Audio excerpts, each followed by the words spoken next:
All right, hello FYO peers.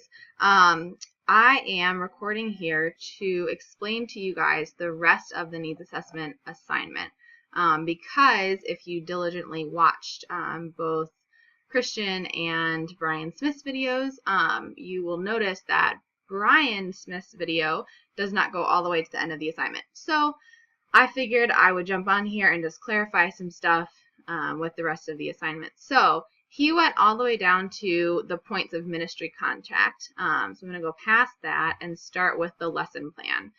So first of all, we've got the exegetical idea. Now I'm going to give you guys an example actually from the book of Ruth because we use other scripture in different class sections and that sort of thing. So I'll give you an example from Ruth that I actually have done so that you'll have an understanding of what an exegetical idea is supposed to look like. So basically with the exegetical idea, you're doing the big idea or like the huge principle that you get out of the passage, because remember exegesis, we're drawing out the meanings. So for instance, if I were to do this for the book of Ruth, I would say something like, Naomi responds in bitterness as God sovereignly allows her to encounter adversity.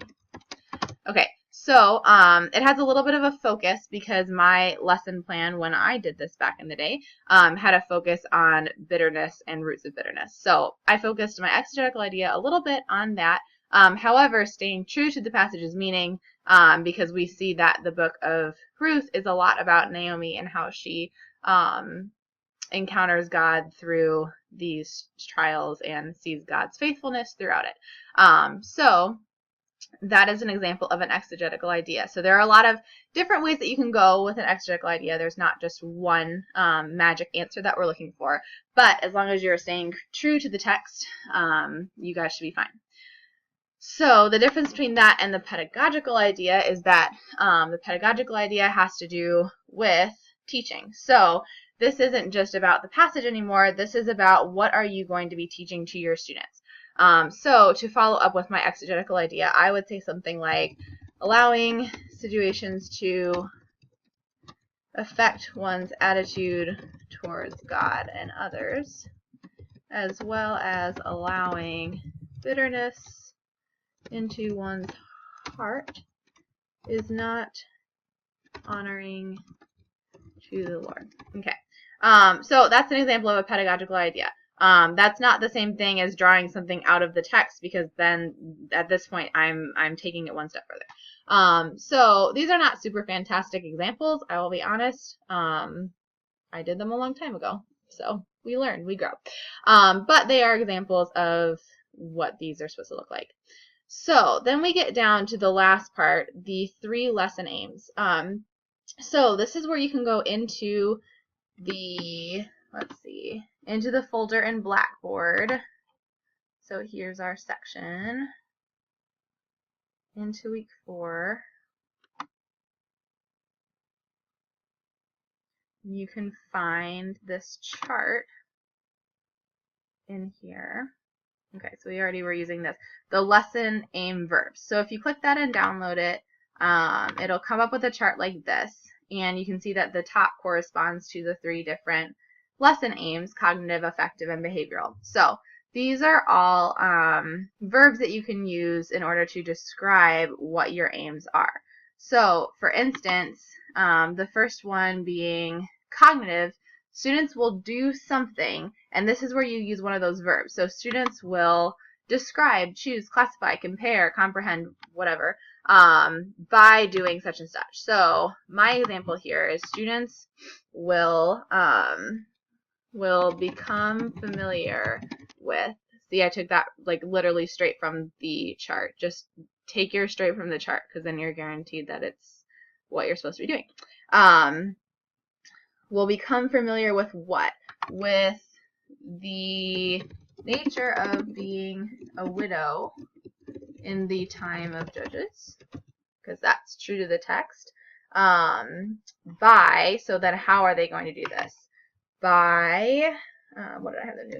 Reading and discussing an article on the subject. So this requires you to look forward a little bit into your actual lesson. So a cognitive lesson aim is all about them acquiring knowledge. So for this example, I wanted to give them background information on what Naomi might have gone through. And so I said, okay, well, I want them to become familiar with being a widow. And so then I came up with an article that they could read. So that is a cognitive lesson aim. An affective lesson aim has to do with emotions. So if we look back at our chart, these are verbs like appreciate or commit to, develop, plan, feel satisfied about, etc. They have to do with your attitude towards something. So it's a little different than just saying, okay, I want you to read this article and have a cognitive understanding of it. So for my example here, I did students will be sensitive to, again, this is a very emotions-based outcome, to what? To the nature, oops, that's not typing, nature of being a widow. Oh wait, no, sorry, that's my bad. That was my cognitive one.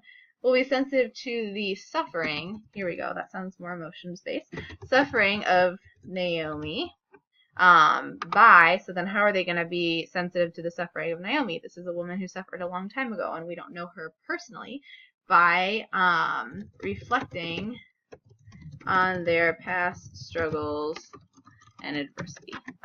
So in the lesson, I would say, okay, let's think about a time where you had to deal with some type of adversity. How did you feel? And so that is how we would get the effective lesson aim taught. So the last one is behavioral lesson aim. So if we go back to our chart, this is the call to action. So we're using action verbs like apply, communicate, experience, internalize. So again, pick from your chart depending on what you would like to do in your lesson. My example was students will pray about, so I think I actually went off script there. But as long as your verb is like a completely action-based verb, you should be good. We'll pray about the sources of bitterness in their lives by allowing God to reveal them and help them begin to heal from the anger. So again, this is the call to action. Okay, so we've talked about all of these different parts of the scripture passage. We've talked about how to relate to Naomi on a personal level. So now what are we going to do about it? I want you to sit and pray about the areas in your life where God might be convicting you to be able to heal from bitterness, such and such. Again, it's not really a fantastic example. I will be the first to admit it, but it is an example of how to go about these systematically. And so I think it's worthwhile to take a look at. Oh, I did use pray about. There it is. So yeah, it's going to be easy for you to look at this chart and then just use those verbs and plug them in. So that is the rest of the needs assessment. So once you get all of that finished, submit it, and then if you look at the grading guide for this week, it's very specific, and so it will be easiest for us grading wise if you just attach the grading guide in with your assignment, or like even if you put it at the end of one Word document, just so that we can kind of go back and forth, or you can just attach it as another document. Either way, if you attach this grading guide in for this week, it might just be helpful for us to be able to do that quickly. And so then we can actually give you feedback on every single aspect of this lesson plan in this chart form. So that would be very helpful for us. Anyway, yeah, so that's the rest of the needs assessment, and hopefully that clarifies things a little bit. The only thing I'd like to add is, as you're trying to do these lesson aims, you might be thinking, okay, well, I haven't really planned my lesson yet, I haven't thought this far ahead. Try your best to come up with it. If you feel like when you get to the next part you need to change something or whatever, that's totally fine. So I think even when I did my final lesson, I changed my effective lesson aim for the actual lesson plan, and that's okay. So don't think that you have to have everything set in stone right now, but try to think ahead and try to at least plan a little bit of what you're actually going to do so that you don't have to redo everything. But if that does need to happen, if you need to change a little bit, that's really fine. So anyway, I hope you guys are enjoying this week so far. If you have any questions, let us know. Thanks.